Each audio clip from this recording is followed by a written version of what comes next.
মন্দিরে মা ভবতারিণীর সম্মুখে পরম দয়াল গুরুদেব শ্রী শ্রী ঠাকুর রামকৃষ্ণ দেব পুষ্পাঞ্জলি দেবে ঠাকুরের চরণে, মা ভবতারিণীর চরণে।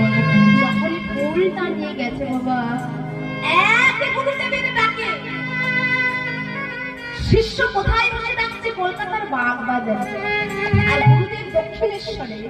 এমন নাম ডাকলেন বাবা, এক ডাকে